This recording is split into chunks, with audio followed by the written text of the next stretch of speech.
প্রিয় ভিউয়ার আসসালামু আলাইকুম। আমার পিছে যে ছবিটি দেখতে পাচ্ছেন সেটি হচ্ছে গোরস্থানের ছবি। এখানে মৃত মানুষের কবর দেওয়া হয়। এটি হচ্ছে আমাদের জীবনের শেষ ঠিকানা। সবাইকে এখানে আসতে হবে। নিজের অর্জিত সম্পদ সাথে আসবে না, ভালোবাসার স্ত্রীর সাথে আসবে না, যে সন্তানের জন্য, যে আত্মীয় স্বজনের জন্য আমরা হালাল হারামকে বাছে নিই, নির্বিচারে টাকা পয়সা আয় করেছি, আল্লাহ এবং তার রাসূলের নিয়মকে তোয়াক্কা করে নিই, এই সব আত্মীয় স্বজন, বন্ধুবান্ধব, সন্তান সন্ততি সবাইকে ত্যাগ করে আসতে হবে। সে হচ্ছে গোরস্থান, যেটি আমাদের জীবনের শেষ ঠিকানা। আজকের ভিডিওতে আমি আলোচনা করব মৃত্যু ভাবনা নিয়ে। সঙ্গে আছে আমি প্রভাষক ইফতেখার আহমেদ রতন। মৃত্যু ভাবনা কেন আমাদের মৃত্যু ভাবনা করতে হবে? বিশ্ববিখ্যাত মুসলিম দার্শনিক ইমাম আল গাজ্জালি তার অনেক কিতাবে মৃত্যু ভাবনাকে বিশেষভাবে গুরুত্ব দিয়েছেন। তিনি সেভারাল টাইম উল্লেখ করেছেন যে আমাদেরকে মৃত্যু নিয়ে ভাবতে হবে, মৃত্যু নিয়ে আমাদেরকে চিন্তা ভাবনা করতে হবে। মৃত্যু ভাবনার বেশ কিছু তাৎপর্য আছে। কেন আমরা মৃত্যুকে নিয়ে ভাবব? মৃত্যু অনিবার্য। পৃথিবীর কারো এই মৃত্যুর হাত থেকে বাঁচার উপায় নেই। সবাইকে একদিন মৃত্যুবরণ করতে হবে। তো এই মৃত্যু ভাবনা বা মৃত্যু চিন্তা নিয়ে যদি আমরা কিছু সময় ব্যয় করি, সপ্তাহের কোনো একটা বিশেষ দিন বা ফ্রাইডে আমরা গোরস্থানে যে আমাদের যারা মারা গিয়েছেন, পিতা মাতা, ভাই বোন, আত্মীয় স্বজন, তাদের জন্য আমরা একটু মন খুলে দোয়া করতে পারি এবং নির্জনে আমরা একটু ভাবতে পারি যে এটা হচ্ছে আমাদের জীবনের একটা চূড়ান্ত ডেস্টিনেশন, যেখানে আমাদের সবাইকে আসতে হবে। আল্লাহ পাকের ডাকে সাড়া দিয়ে আমাদের সবাইকে এখানে আসতে হবে। এভাবে আমরা কিছু সময় মৃত্যু ভাবনা করতে পারি, মৃত্যুকে নিয়ে চিন্তা ভাবনা করতে পারি। এখন প্রশ্ন হতে পারে যে মৃত্যুকে নিয়ে কেন ভাববো বা মৃত্যু ভাবনা করার উপকারিতা কী?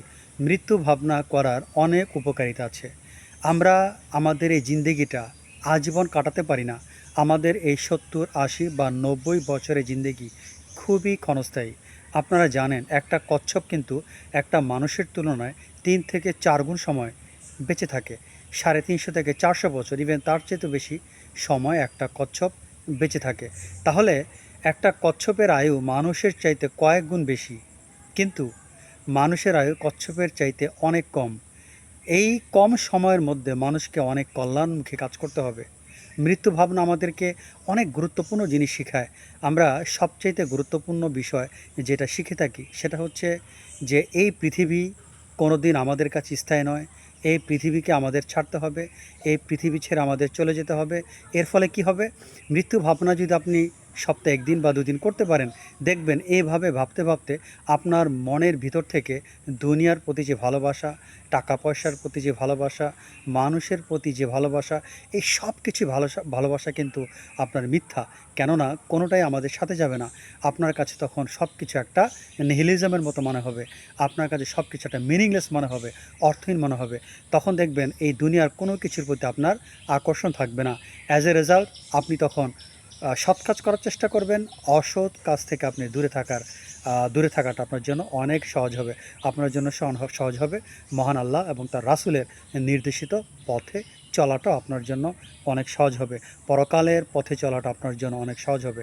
আপনি মৃত্যুকে নিয়ে ভাবেন যে মৃত্যুর পর আমাকে কবরে যেতে হবে।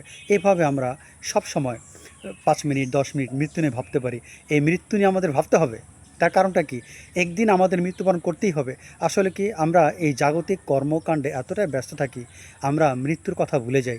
আমাদের যে মরতে হবে সেটা আমরা জানিও না। অ্যাজ এ রেজাল্ট কেউ যদি মারা যায়, হঠাৎ করে সেটা আমাদের কাছে আনসার্টেন মনে হয়, আমাদের কাছে অপ্রত্যাশিত মনে হয়, আমাদের কাছে ভয় মনে হয়। তার কারণ আমরা মৃত্যুকে নিয়ে কখনো ভাবি না। এই ব্যস্তময় জীবনে আমরা মনে করি আমরা বেঁচে আছি, বেঁচে থাকবো, জীবনকে ভোগ করব। তাই আমাদের কেউ যখন যদি মারা যায়, আমরা সেটাকে সহজে মেনে নিতে পারি না। তো প্রিয় ভিউয়ার, আজকের ভিডিও সংক্ষেপে আমি এটাই কথা বলতে চাই আমাদের সবাইকে, যে চলুন আমরা দিনের একটি সময় 5 মিনিট 10 মিনিট মৃত্যু নিয়ে ভাবি।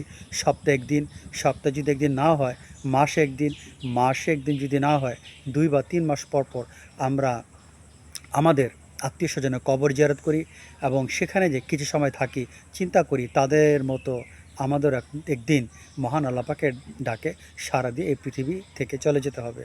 তো প্রিয় ভিউয়ার, সবাই ভালো থাকেন। আজ এ পর্যন্ত। আল্লাহ হাফেজ।